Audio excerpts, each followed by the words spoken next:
To another episode of the Nerd Rundown podcast, where we cover the latest in the nerd world of movies, TV, and more. I'm your host, Darren Stemple, and with me today, as always, my co-pilot, Eric Hare. Hello. Thank you, everyone, for watching and listening in. You can find us on social media and YouTube at the Nerd Rundown. You can also listen to all of our podcast episodes on all the major podcast services.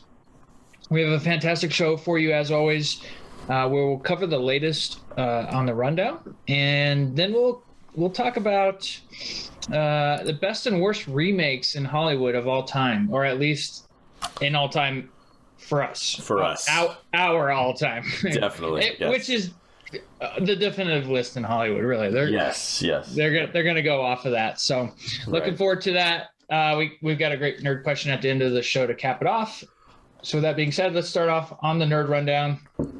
Or first on the Nerd Rundown, we have our first trailer for the Hawkeye TV show. Yes.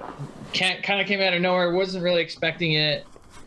Watched it and was so pleasantly surprised by how hyped it got me right off the bat. Some of the, it felt like it kind of felt Die Hardy. Not only because it's Christmas, but because of just the I guess maybe because of the Christmas, but also the action. A little bit of a humorous spy show. What'd you think? Yeah, no, I tend to agree with you on that. Same thing. I loved it. I watched it a bunch of times, trying to catch different pieces of it and everything. But I do agree with you. Very diehardish. I think what I like about it is that it's light. It seems very lighthearted, at least from what I can tell so far. Like it doesn't seem like it's the apocalypse or the end of the world. It's a localized problem that they're dealing with, which I like, because it's like, okay, and I have a huge crush on Haley Atwell, so Haley Steinfeld. Or Haley Steinfeld, yep. So she just is cute as a button. So yeah. And so watching her, with and I think Jeremy Renner is an amazing actor. So I think the cast is going to be great. Action looked phenomenal. Bow and arrow stuff is always fun, So, yeah, I like the pun they put in there that comes wrapped with a bow. Yeah, So the story follows Hawkeye after Endgame. He's back with his family for the first time in years, because remember, his family got snapped and dusted. So he's spending time with his family at Christmas time, and it seems like his past is catching up with him as he was Ronan the Accuser. That was kind of his alternate identity during the 5-year snap, where he was going out and he was just murdering fools, the Yakuza, the cartels, anybody he deemed unworthy of being alive, Absolutely, yeah. Which so, I don't know that I disagree with him, I don't. Right. I mean, get rid of the cartels. Who cares about them? I said Ronan the Accuser. That's the Guardians of the Galaxy bad guy. Just Ronan. That was his role, but he was still accusing some fools. So yeah, right. he was accosting them for sure. And so it seems like his past is catching up with him, and this is going to take. This is going to be a really big adaptation of maybe the best Hawkeye series and one of the best comic runs of all time. Matt Fraction's Hawkeye comic book run came out in the mid 2010s, I think maybe 2014, 2015. Incredible story. If you want to get into some comics that aren't wrapped around superheroes doing some super things, read Matt Fraction's Hawkeye series. It has Haley, or not, it doesn't have Haley Steinfeld, but it has her Kate Bishop becoming Hawkeye's apprentice, and he gets the crap beat out of him throughout the whole comic run. And they go up against these guys called the Jumpsuit Mafia or something. I don't know. They're all wearing like Adidas jumpsuits because they're like Eastern European thugs, and it's like a big mafia. The Kingpin actually hires these guys out to go after Hawkeye. And it's really cool because these guys are like, they end every sentence with bro. So it's like, we have to kill him. What do you think, bro? We have to kill this, bro. You know, and so it's funny. It's action packed. It's a great comic run. So they're adapting this into the TV show, which will then, lead into Kate Bishop probably joining the Young Avengers that they've been building out through these TV shows and through Marvel. So really exciting. One big exciting piece is that it was rumored a while back, and that rumor kind of resurfaced when this trailer popped out, is Vincent D'Onofrio's Kingpin is supposed to appear, and it sounds like it's not going to be a direct Kingpin from the Daredevil show, but he'll be a little bit larger than life, the Kingpin from the comics we might be getting. So really, really excited to see him return as Kingpin, and if it's true, it's supposed to be a really solid rumor that he's in this show. So I won't be disappointed if he's not in it, because it still looks like a great show. I'm really looking forward to this. It comes out November 24th, and it will play over the course of the end of the year. It's kind of the first Christmas theme that Marvel's had since Iron Man 3. It will also take place in our world right around Spider-Man No Way Home, so it'll be interesting to see if those tie together at all. But very, very pleasantly surprised. I didn't know what to expect from this show, and Marvel again does their thing. Looks good. Can't wait. Cool. Next on the rundown, we have out of nowhere some news about a fifth Predator movie. Right. Not only is it news, they've wrapped production, so they have kept this thing under wraps. It's 20th Century Fox and Disney making the fifth Predator movie. Not much plot details have been revealed. The fake name that it was shot under is called, I'm not sure if it's the fake name or if it's the real name. This is how little we know. Right. It's called Skulls. And if you know anything about Predators and Skulls, that's kind of their that's their trophy system. Right. So, not much to talk about because we don't have a lot to talk about, but it does give us an opportunity to talk about some the theme of our show in remakes. Right. Some Predator remakes that have not been very good. Right. Really hoping that this one maybe be able to return to form. I mean, the first one in 1987 with Arnold was, some of the pinnacle 80s action movies. Absolutely. Yep. And the second one wasn't, I think maybe gets a little bit more of a bad rap than it deserves, but not. It's got Bill Paxton in it, and Bill Paxton and Gary Busey. So not to mention Danny Glover, but Danny Glover, Gary Busey, and Bill Paxton's character in that is so great. Great. He's got a couple of great lines in there. But I saw the thing, and I thought it was pretty cool that, they really didn't say anything about being a Predator movie. It just said Skulls, and then it was in the font. The typical Predator looking font is what the clapper thing looked like, and it was like, okay. The clapper. When did you get the clapper? Dutch East Indies, 1967.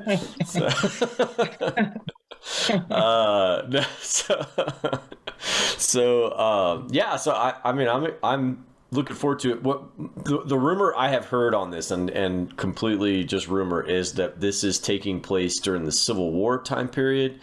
And that the lead character is a female, Yep, that's confirmed. That part's confirmed. That it's a female lead character, and that she is a Native American during that 1860s, mid 1800 time period, and she faces off against this at least one, probably one. I think so. We may be going back to like the original first two. As far as remakes go, one was great, two was okay. Predators was surprisingly good, coming off of two Alien versus Predators movies that they made that were not good. And I never understood Predators how you was could... the Shane Black one. No, it was not. It was Robert Rodriguez. Right, yeah. I see sometimes I get those two guys confused, Robert Rodriguez and Shane Black. But Shane Black did the most recent one, right? He did the most recent one, The Predator, and it was... That one was not good. It was not good. It was... I don't know what happened. It had a great cast. It had, it had Shane Black. Yeah, it had Shane Black. So I don't know what happened. I don't know. And I think Hollywood doesn't really know what happened on that one. But but yeah, Predators was pretty good. I liked that one. Where they get dropped. That one had a good cast. That one. Yeah, Adrian Brody. Yeah. Who's that skinny guy? What's his name from? Lawrence Fishburne, right? Yeah, Lawrence Fishburne is in it. He's really great in that one. And then what's his name from that 70s show? Eric. Well, his character's name's Eric, but what's his gosh, I can't think of his name. Anyhow, he's really great. Venom in Spider-Man 3. Yeah. Topher Grace. Yeah, Topher Grace is really good in it. So that's right. So yeah, we'll see how it goes. Okay, well, I'm looking forward to hearing more about it, and I love Predator stuff, so I'll check it out. Yeah, for sure. Yeah. Next on the rundown, one of my all-time loves, Haley Atwell of Captain America: The First Avenger. She plays Peggy Carter. Yeah. She is to voice Lara Croft in the Netflix animated series coming to Netflix, I guess, in the near future. Exciting news on multiple fronts. Haley Atwell has like one of the sexiest voices of all time. And plus, she's British, so that helps. Lara Croft. I just replayed the games, the new games that came out, the trilogy, and they're some of the best video games ever. Yeah. And they deserve their own adaptation, and they kind of got one there a few years ago. Yeah, it wasn't the greatest thing. It wasn't the greatest remake, but theme. Hopefully, yeah. Theme is a very... It goes back to video games, and maybe movies aren't the right medium for adapting video games. Right. An animated show is this. I already am like pumped for this, just knowing that it's going to be an animated Netflix show, because a Lara Croft story should be told in a series. And when you do animation, you can really play it up. And she's kind of like a little too godlike in the games at times, where she's like making huge leaps onto rocks and then jumping up off the rocks. But I'm really excited to know, or to see where this goes. And this is a hero I can see like Penny getting into. So I'm excited for that. Mm-hmm. And Amelia, for the same thing for you. So yeah. What do you think about this? Yeah, well, I tend to agree with you on the Atwell's voice. She's definitely she's got it all. She does. Sometimes it's just not fair. So, but yeah, Lara Croft is a great character. I think an animated series for Netflix is the right place for her as well. We'll see how they see how they play it out. But we'll see, we'll see how it goes. Our track record for video games, and the next item on the list too is another one, but it's not good. It's not good. So there's been very few, and not just video games, but just games in general. Like there are a lot of things, you know, we talked about it, I think last week or week before last, about like Battleship, you know, like they tried to, I mean, who would have thought that would have been a flop? I mean, gosh, how do you lose on that? How do you turn the game Battleship into a movie and not be successful there, you know? My sister-in-law, that's like her favorite movie. Oh. I know, it's like that. Guilty pleasure. That's got to be a guilty pleasure. That falls under the guilty pleasure category. That's when I asked her what her guilty pleasure was. She said a couple things. The Big Trouble in Little China and Battleship. But, I can't get behind the Big Trouble in Little China because that just straight up is a good movie. I don't care what anybody says. It's just great. I actually went and saw that.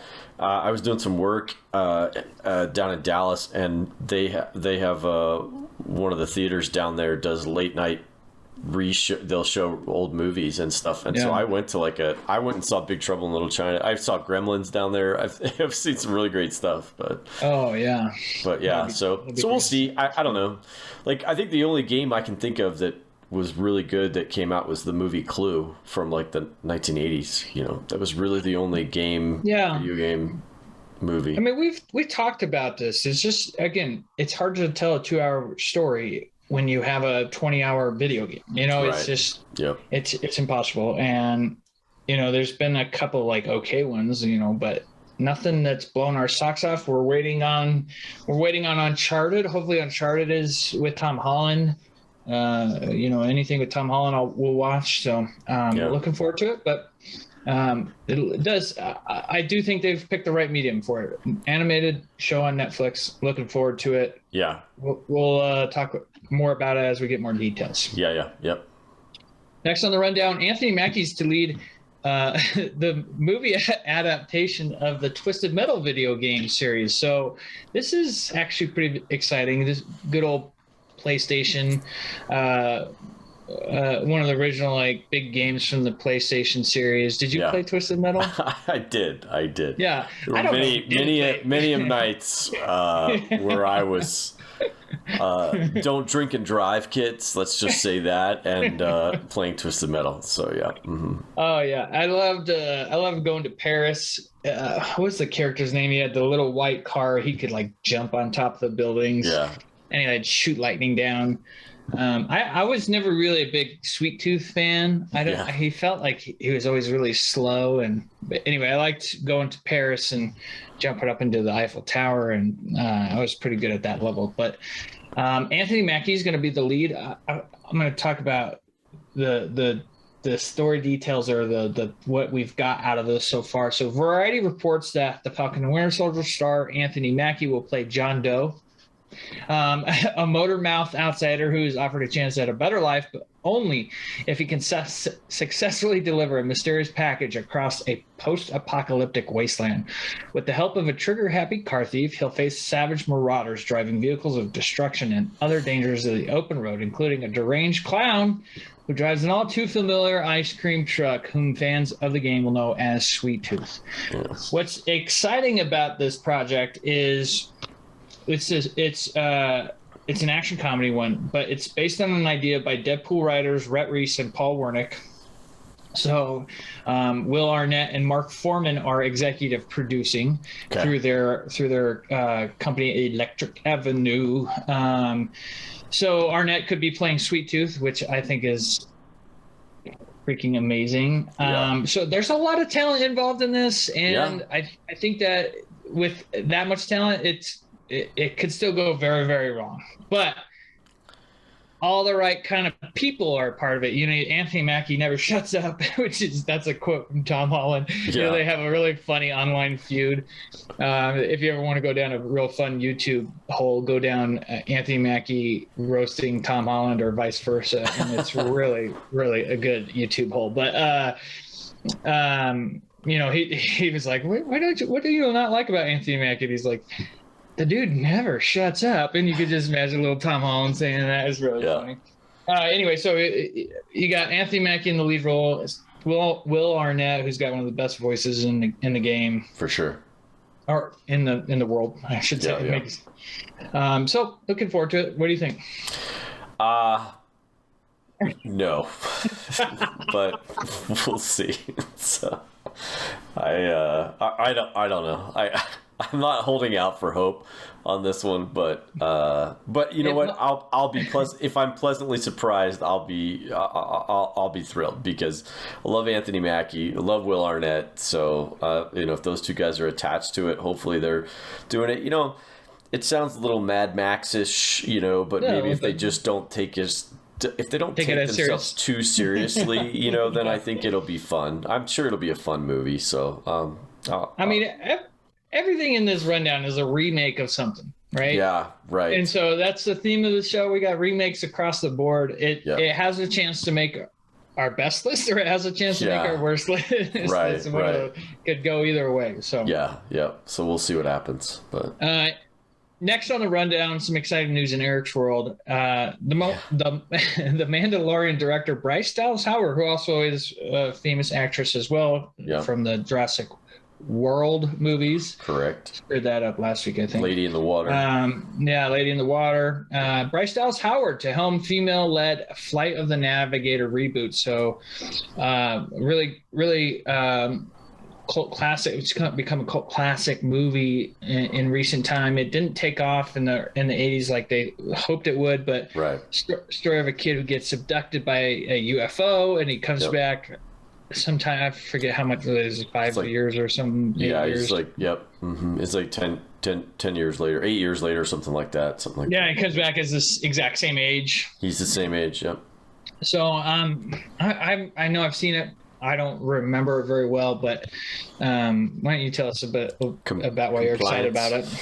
Yeah, well, I loved it as a kid. I really did. I thought it was a lot of fun. You know, he basically, the premise of the story is that he gets abducted by a alien spaceship, you know, that is on a mission to kind of collect things. So he travels faster than light.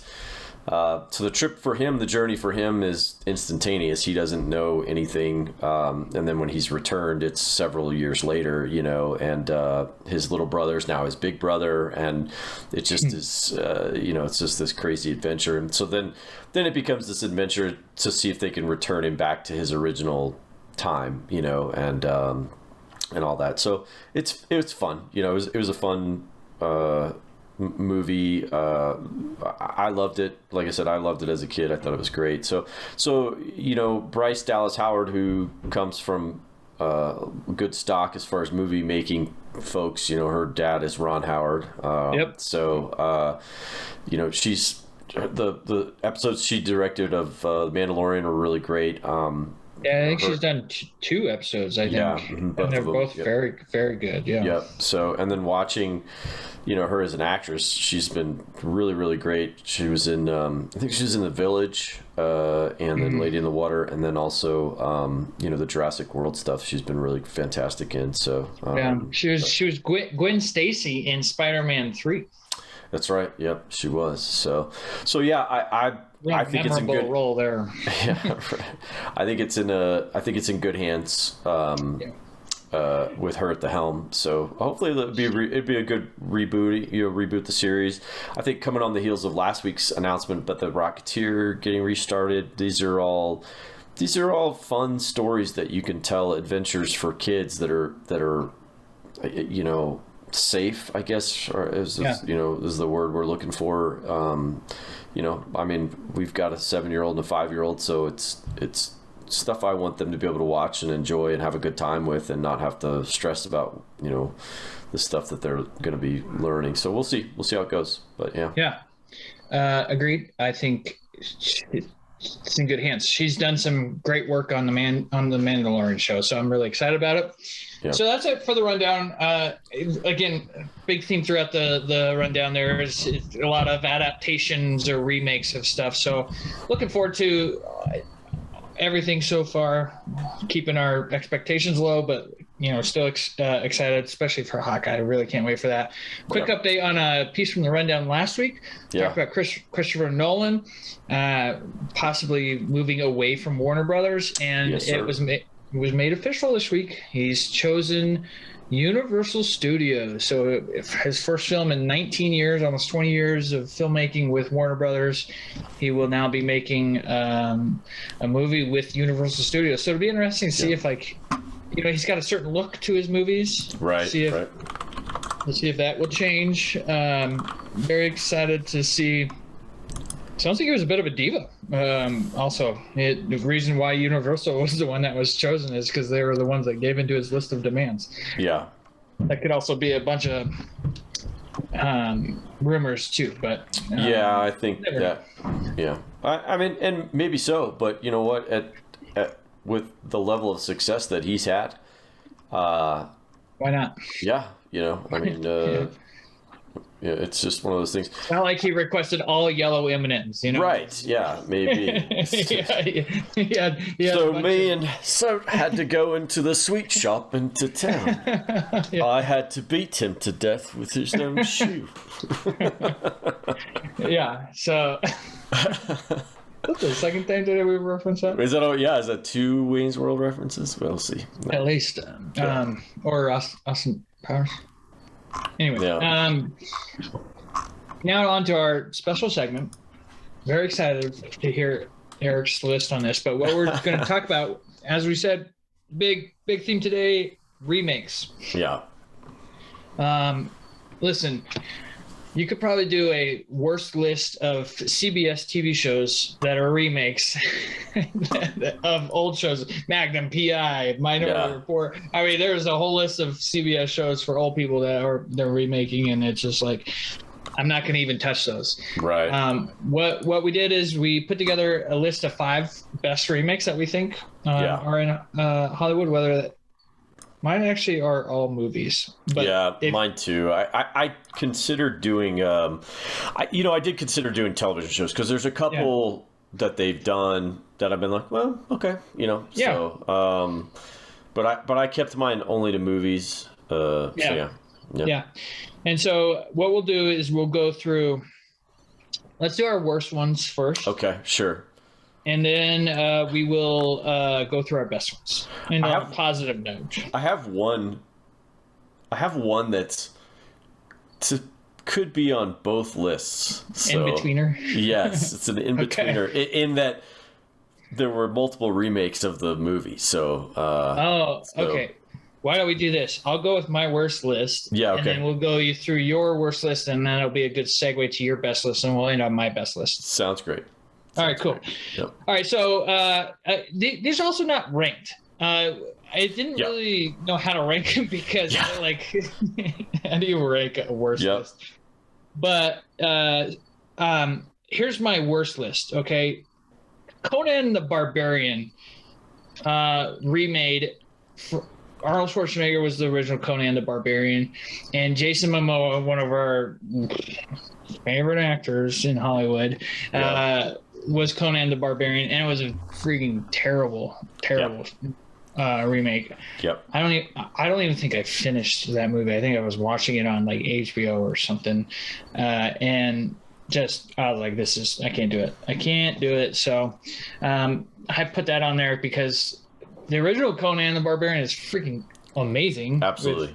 With Arnold. Yep. One of the movies that really launched, it might have been the movie that launched him into stardom, in fact. Yeah. So I have that. I have Point Break. Yes. Point Break. So the original 1991 movie with Keanu Reeves and Patrick Swayze. Gary Busey. Anything with Gary Busey, I love. And the man himself, Patrick Swayze. So love the original Point Break. Johnny Utah. Yeah. I feel like this is a movie we have not talked about very much. No, we have not. On the Nerd Rundown, and it deserves more of our respect. I think you're probably right. And they remade it into a terrible movie. It had Edgar Ramirez. Is that his name? Edgar Ramirez.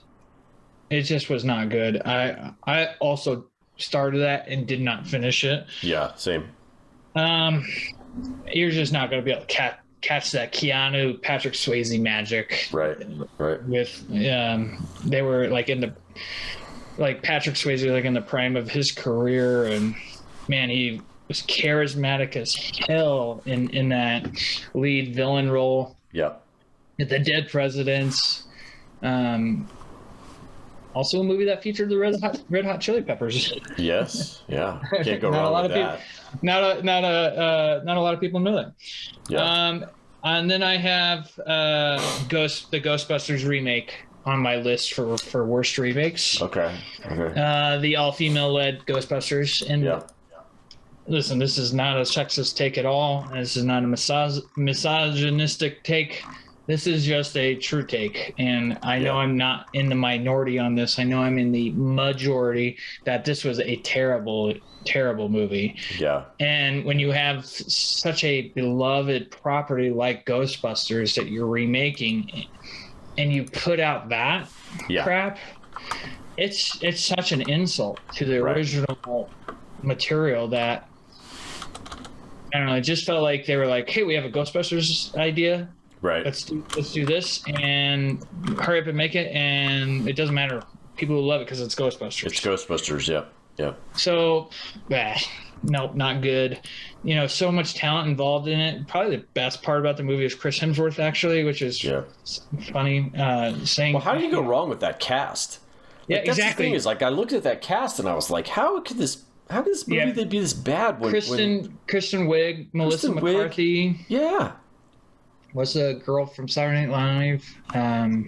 Kate McKinnon. Yeah, well, two of them from Saturday Night Live, because the other girl was from Saturday Night Live also. So I mean, just a great cast, top to bottom. You know, I was like, how is this bad? You know, and it just was bad. It was really bad. Yeah, it was really bad. Yeah. So not good.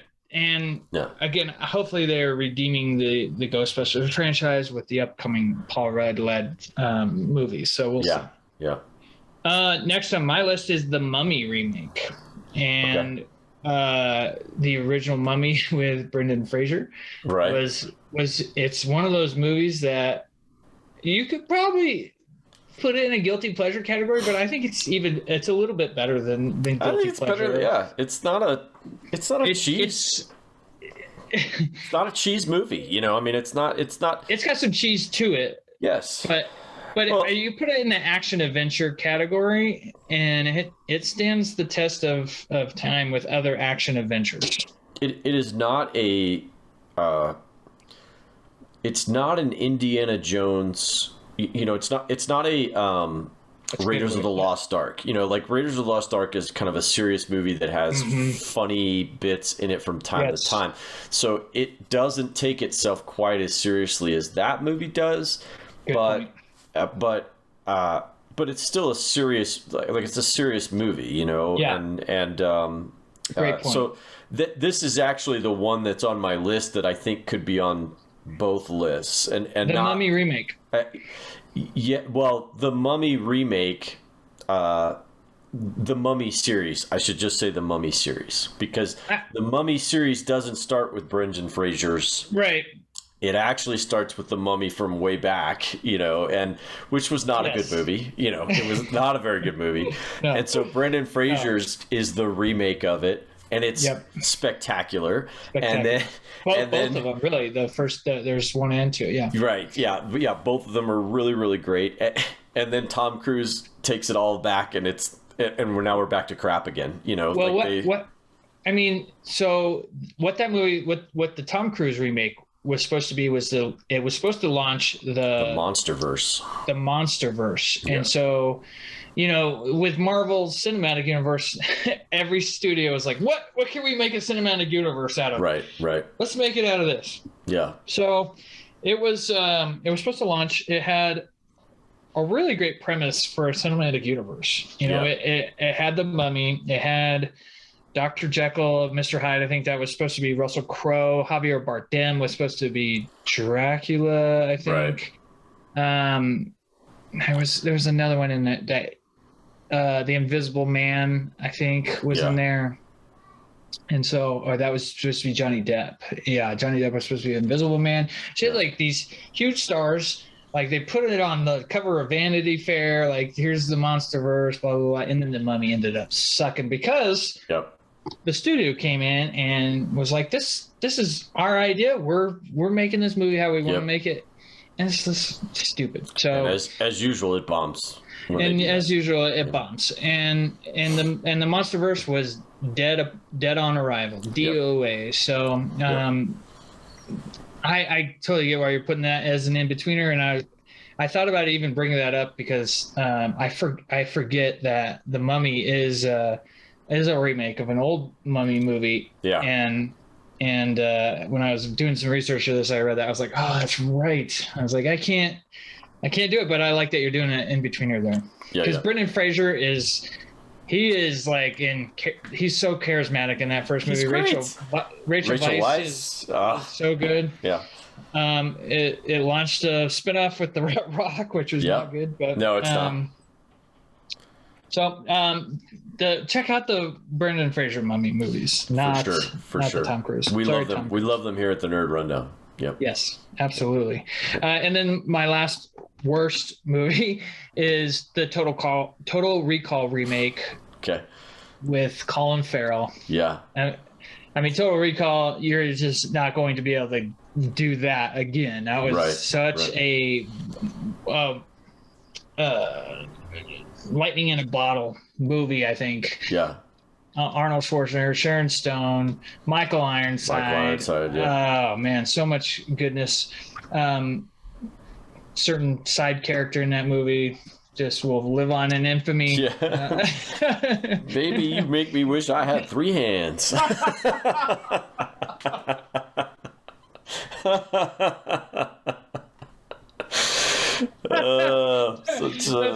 like Quagmire's like ultimate like fantasy giggity. He's like, if I could do any chick, it'd be the chick with 3 tits from Total Recall. So I'll never forget that scene as a boy. Anyway, total shit movie from Colin Farrell. Yeah. It almost didn't even make sense. It was just bad. It was just bad. So I'm gonna wrap up my list. I have a like an asterisk as well, kind of. The Godzilla and the King Kong remake. I thought about putting on the list, but I'm just combining those as like an intertwined asterisk. The Godzilla remake, the late '90s with Matthew Broderick, is absolutely terrible. Yes. I mean, it was. It's the disaster porn king himself who made it. Why am I forgetting his name? Roland Emmerich. Oh yeah, Roland Emmerich. Yeah. So not good. And then the King Kong remake was Peter Jackson, which you'd think coming off Lord of the Rings, they're like, carte blanche, what do you want to make? And he's like, I want to make the King Kong movie. Yeah. And it sucked. So I didn't put them in my top 5 because I just don't love the originals as much as I, so it didn't like hurt me that they sucked. But, I love Point Break. I love Conan. I love Ghostbusters. I love the original Mummy, and I love Total Recall. So there's a bit of a theme in my worst list. Yeah. Let's get to your worst list. So, we have a considerable amount of overlap. Nice. Venn diagrams. So, I'm a big fan of the Venn diagrams. Yeah. I like it. So again, no particular order is Godzilla 1998. And I am a huge Godzilla fan. I love it. I still enjoy the 1952-53 version of it. I think it's a great piece of cinema. A lot of people don't like Japanese films, but I love them. And I love the whole the setup. The special effects from that time period. They're they are what they are, but it doesn't take away from the story. I can watch it today and still understand the story and still, and I don't mind reading subtitles and stuff. So Matthew Broderick, great actor. Roland Emmerich, I mean, he is what it is. You know, the guy finds new and creative ways to destroy New York City all the time. You know, so but it was bad. It was really bad. The redesign was maybe the worst part. Like they redesigned Godzilla. He looked like a T-Rex. I mean, they basically just made a Tyrannosaurus Rex. So yeah, like a 1,000-foot Tyrannosaurus Rex. Yeah, I mean, it just was stupid. So I guess you know, as far as that goes, I'll say Godzilla. I had the Mummy on my list also, the Tom Cruise Mummy, because it was just really bad. And like I said, that one kind of doubles up because Brendan Fraser's Mummy was so good. You know, so much better than the old Mummy movie that, you know, that they had from long before, which was a black and white B movie before there were really B movies. So it was just it was a bad movie. And so Brendan Fraser was able to knock it out of the park with his, and then Tom Cruise takes it back. But like you said, the studio really is what did that one. So Total Recall, same thing. Total Recall, it's like, you know, I mean, if you want to make it that many years down the road, that's fine, but it just seemed too, like, that movie's such a classic. Like, I mean, it's such a classic that you've got to have it wired tight if you're going to redo that one, and they didn't. Yeah. It was just it was just ugly, you know. So I you know, what they could have done is what they should have done is make a sequel to it and put it in the same world as the original, and maybe carry on, like, show how society has progressed in those 20 years and make it a little bit different instead of trying to remake it. But it was terrible. Yeah, it was pretty bad. So Red Dawn is another one that I had on my list. Another Hemsworth film, not through anything in not through any fault. It's not his fault. The movie was just bad from the get go. Yeah. You know, the fact that they changed it from the Chinese initially to the North Koreans at the last minute because they were afraid of offending the Chinese audience, you know, that was like the beginning of the end for them on that side of the house. So it just was a bad movie, you know. It didn't make any sense. It just it was sloppy, and again, another Patrick Swayze movie that it's hard to redo something like that with that cast. You know, that cast from the original Red Dawn was Patrick Swayze, Jennifer Grey, Leah Thompson, C. Thomas Howell, Charlie Sheen, and then I think not Craig T. Nelson, but what's his name? The other guy. I always get the two of them confused. Craig T. Nelson. Yeah, I was just looking it up and then I closed it out. Yeah. So anyhow, you know, it's such a great movie. It was such a cool thing, and I watched that thing so many times.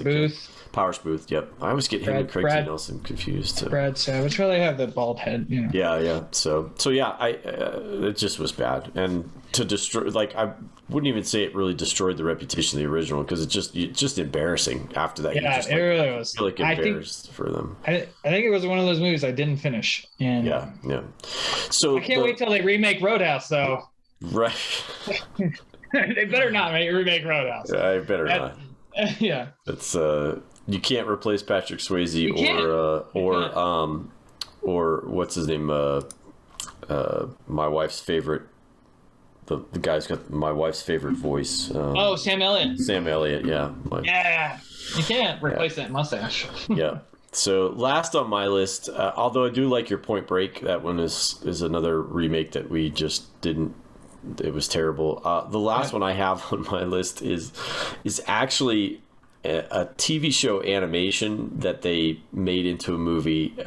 Masters of the Universe was He-Man, you know, I mean, I don't even know. Like Dolph Lundgren, it was horrific. Bad. It was really, really. I didn't even think about that one because I've erased that from my mind. I wish I could. I really wish I could. It was so bad. It was so bad. So, all right. So I'll move on to my top 10 or my top 5. Let's hear it. So, did you find that the best list was harder to do than the best list? Was really hard. It was really hard. So, you know, one that should have made my list there on the other side is Fright Night. I don't know. I'm not much of a horror person, but the original Fright Night was really good. Really good. I loved it. You know, I'm not a horror person, but watching that one and then watching the remake on that one was really bad. And I knew it was not gonna go well, but yeah, the top 5 good ones. I actually put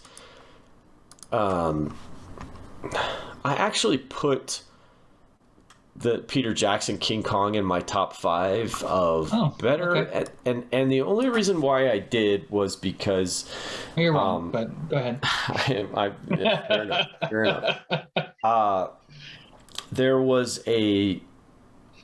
I was looking at the original King Kong from like the 1929 King Kong, and I just never really liked it. 1933, yeah. 1933. I never really liked it.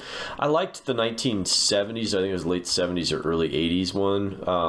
I liked that one pretty well, but I never really liked the old black and white King Kong, and so me either. So even though it's like a classic, I've just never been able to get into it. Yeah, I mean, without it, you probably wouldn't have the special effects that you had, you know, with a lot of the other stuff. So I'm glad that they made it, but I just never really liked it. So Peter Jackson's I thought was a really good telling of it. I love Naomi Watts. It was probably longer than it needed to be. It was way longer than it needed to be, you know. I think that's I think it was like 2.5, 3 hours, wasn't it? It's almost 3 hours. Yeah, it's really a lot longer than it needs to be. Naomi Watts is amazing in it, but and I'll tell you who is, and I hate to say it, Jack Black is so good in that movie. He is such a son of a bitch in that movie. Like, I just hated his guts, and he just was a disgusting person, and that's not a character that he plays very often. You know, he usually plays this annoyingly funny guy, you know, or at least I always look at him as a guy who's trying to be funny. Like, I look at him and it seems like he's working to be funny, whereas a lot of other people, it's just like effortless. Like Chris Pratt. Yeah. Like, I look at Chris Pratt and he's just like effortlessly funny. Ryan Reynolds. They just look like it's just effortless, you know. Whereas I feel like Jack Black's always forcing it to try and get it. But he played such a evil person in that movie that it just I think that's what stood out to me the most. Next is Dredd. With good one. Freaking good one. Yep. Dang it. So I went with Dredd because Judge Dredd's from Sylvester Stallone was was a fun. It's a cheesy 90s action movie, you know, and I mean, Rob Schneider's in it. You know, you can't go wrong with Rob Schneider, but anyhow, it was not a very good movie.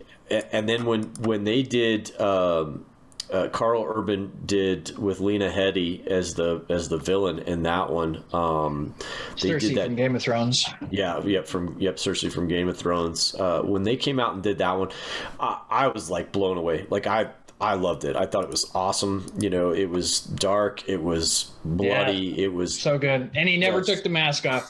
And that's what got me the most, because I mean, what big star, and not that Carl Urban is a big star, but how do you become a big star if nobody sees your face? Like, what actor is going to go? So you're telling me that they're not going to see my face the entire movie, and they're like, I'm not doing that. No, there's no way I'm doing that. But Carl Urban was like, heck yeah, I'll do that. That's a great. He wanted to tell that story, and I thought it was great. And I don't understand why they never did anything more with that, because I thought it didn't do well at the box office. I think people just thought it was more of this campy Stallone stuff, but man, it was freaking good. And good pick. Yeah. Good pick. So Casino Royale is on my list there. The first one was a goofy comedy with what's his name? Peter. I can't remember. That guy did the Pink Panther, but I know who you're talking about. Yep. So, it was a goofy, funny movie, but when they redid it to kind of introduce Daniel Craig as the new James Bond, man, they knocked it out of the park. That was such a great movie. Casino Royale is one of my favorites of all the James Bond movies. Yep, it's just a really great one. The Thing. Yep. With Kurt Russell? Yes, with Kurt Russell, because I actually did see the old version of The Thing much later after I'd already seen Kurt Russell's The Thing. Mm-hmm. And it just doesn't even, so I did watch them out of order, but really just the Kurt Russell's The Thing was terrifying. I mean, just absolutely terrifying. It's so good. And from what year was that? 80? I think it was 1980. I think is when that one came out, like 1980. And it just was so scary. Just and even the premise overall is still scary to me. That you would be able to do something like that. I mean, just really, really, really scary. It was crazy. So I thought about putting that one on my list. That's a good one. Yeah. So and then I guess the last one I have is Ocean's 11. Yeah. So I just. Not that I'm not a fan of the Rat Pack. I love Dean Martin and Frank Sinatra and Sammy. I love them. But the remake was just really good. The whole cast, top to bottom, was great. Even the smaller guys in that. I think what's his name? Duvall's son is in that. I think James Caan's son. James Caan's son. Yep, that's it. And he's great. And then what's the other kid? Casey Affleck is great in it. Yeah, they're two characters. I think they're awesome. Steal that movie. They just every scene that they're in, they absolutely steal it. But Bernie Mac. I mean, you just can't go wrong with. It's a great cast. Yep. So those were mine for best and worst. So that's a good segue to mine, but what were you going to say? Well, I was just going to say that, you're absolutely right. I did find it much easier to find movies that are bad as remakes than which begs the question, why do we keep going back to the well, exactly, like they do? Like, and I think I think that plays into a point that I'm gonna let's go through my list and we'll get back to that. Sure. Yeah. That plays into a good point that I was gonna make at the very end. Yeah. And we'll get through my list. There's some crossovers, so it'll go through quick. But okay. So a good segue to my list is Ocean's 11. Great remake. George Clooney and Brad Pitt are like in prime form. Everybody in that movie has a significant role. Like there is not a wasted character in that movie, and that is so hard to do when you have a cast. You have the robbers, and there's 11 of them. Right. Then you have an incredible performance by Andy Garcia. Julia Roberts. Julia Roberts does a great job as Tess. You could tell she's really butthurt in the beginning, doesn't want to be around Danny. She wants to move on with her life, but you could tell she just loves him so much. And so I really love this movie. Banana loves this movie. Yeah. I think it might be one of her top 5 movies. So we watch it quite often. The sequels weren't, I actually don't even think I've seen Ocean's 13 yet. Ocean's 12 was good. It wasn't anywhere near as good as 11. So, but it does bring up a good point about Ocean's 8, which is a little bit of a remake, but it also takes place in the same universe. So I don't really know. The all-female Ocean's movie was really good, and I was very surprised by that. Oh, you check it out. It's pretty good. Okay. I was pleasantly surprised by it. Okay. So I also had Casino Royale on my list. Relaunching Bond 4 years after Die Another Day seemed like an asinine idea. Right. Because Die Another Day with Pierce Brosnan's last one with Halle Berry with Diamond Face. I mean, it's a terrible movie. And Martin Campbell came in and relaunched the Bond franchise in a new take, not only in a physical form of Bond with a blonde Bond, but with how physical he is and the action and the less gadgetry. Great take, and we're about to see the conclusion to that story. So, looking forward to doing the Bond episode here coming up in a few weeks. Yep. 310 to Yuma. Oh, great one. That's a really great one. Yep. One of the best westerns, and when we do our Western show, this will be on it too. Christian Bale and Russell Crowe put in incredible performances. Yep. James Mangold directed it. He also directed one of your favorite movies in Logan. Yes. Yeah.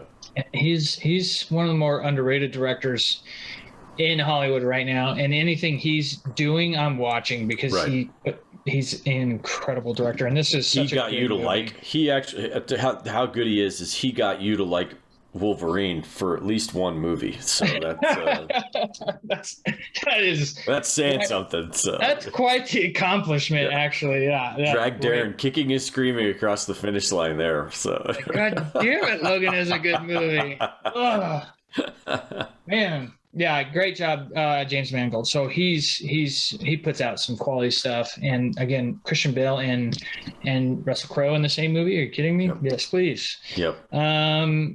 Heat. So Heat, it's funny. It's a little bit of a cheat.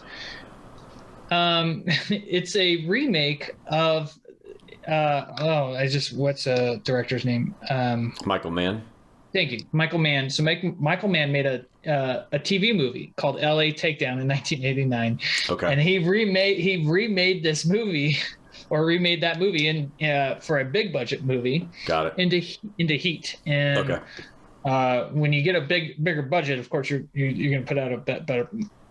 Let me take that back. It doesn't always mean you're going to put out a better product. Right. More money doesn't equal better, but Heat for sure is a great movie. Yep, Al Pacino, Robert De Niro, our main man Val Kilmer. If we're going to do another actor episode, I would put my vote down for Val Kilmer. Val Kilmer for sure. Love me some Val Kilmer. So great movie, and it's one of those movies that has inspired so many movies since. That scene that De Niro and Pacino have where they're across the classic scene, in the diner. The thing I love about that scene, they didn't film it together.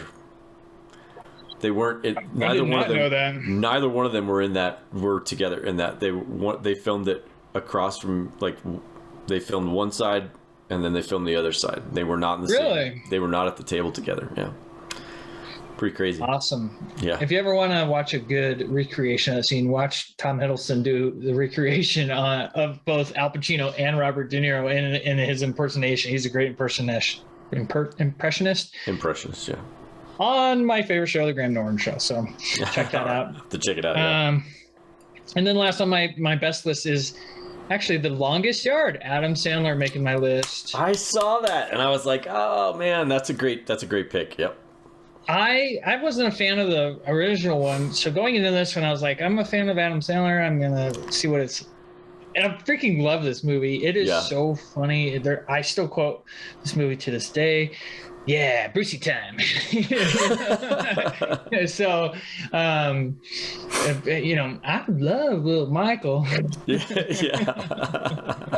I love this movie. It was very well done. Adam Sandler's an athletic guy. He was a big basketballer, and I was, me being a former quarterback, heavily critiquing quarterback play in movies. He looked the part in the movie, playing the quarterback for the criminals or the prison inmates. I think they're called the inmates, but good movie. Really good movie. I I think about not liking the original and how much I love the remake, and that's kind of how I went about my best list. So yeah. I didn't mean to cut you off earlier, but I wanted to get back to what that point you were making, because now I lost my place from where I was. Do you remember what you were saying earlier? I don't. As somebody's vacuuming in the background. Too much. It's my fan on my computer. Oh, it sounds. All of a sudden, it just started to spin up. So I know. I heard that, and I was like, I lost my place. Yeah, sorry. It's okay, and I didn't mean to cut you off earlier, but I thought it would tie into what I was gonna say, and now I can't think of what I was gonna say. So, I know what I was gonna say. When you brought Eric, all credit goes to you on this idea, because you brought it to the table this week, and I was like, that's a great idea, because a big need from audience these days is originality. Yes.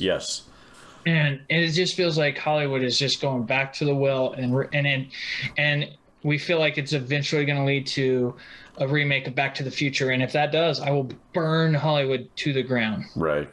And so you keep remaking all these old properties. At some point, you're going to get to a property that cannot be touched, but some studio head isn't going to give a crap and is going to just see dollar signs and gets to it.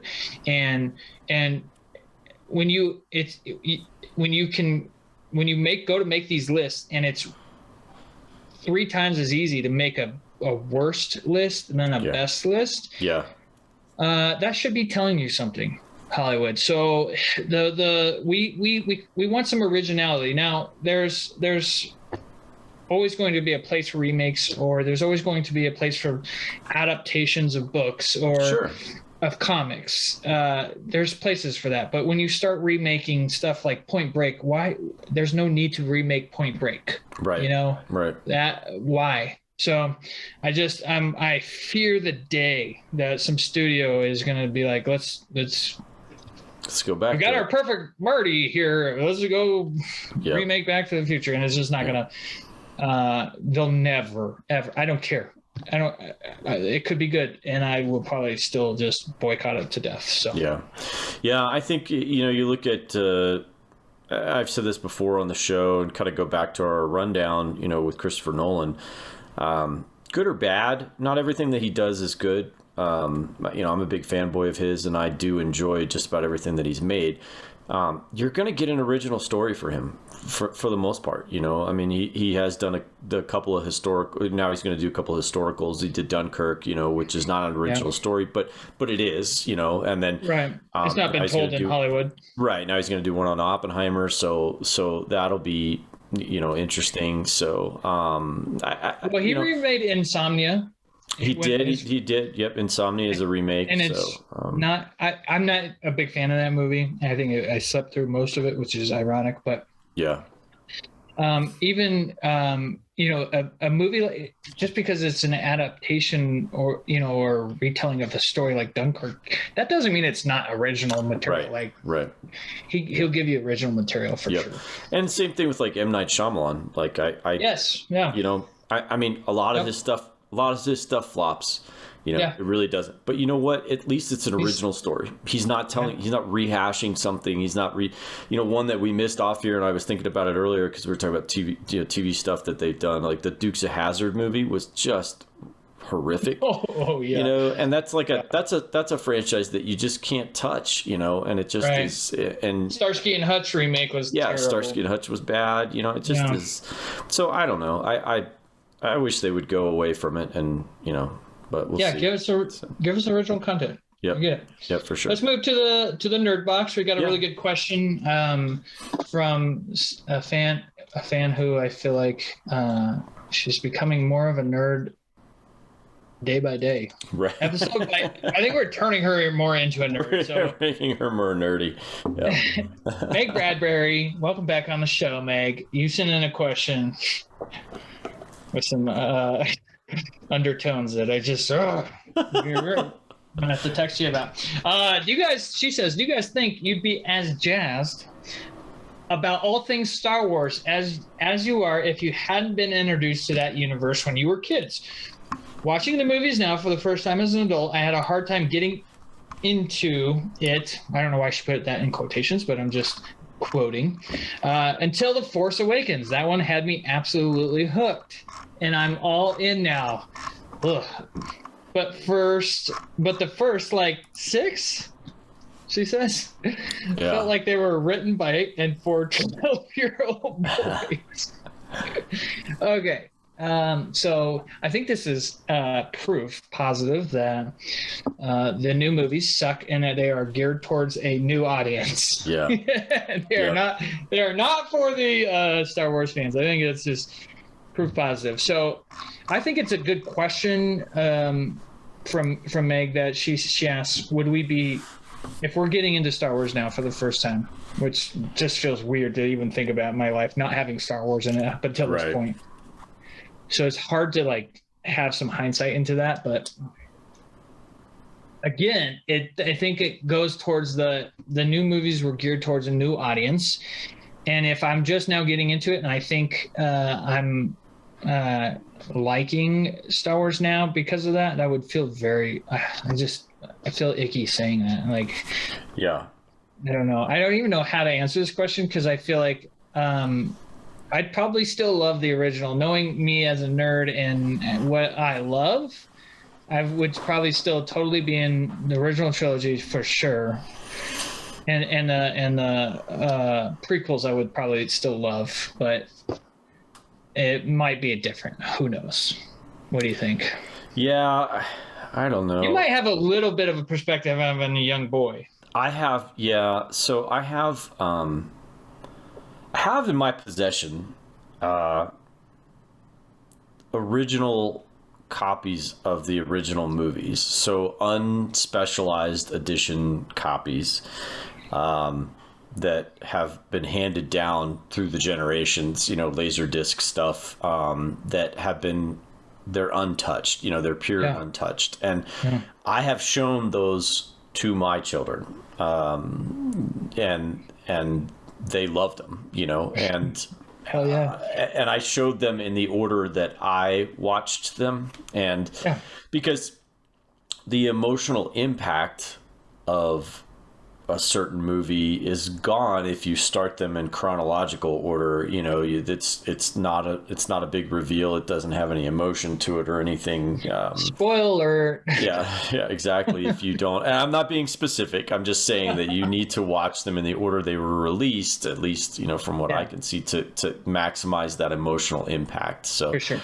I don't feel, I'm glad that Meg is all in on Star Wars. I'm welcome to the club.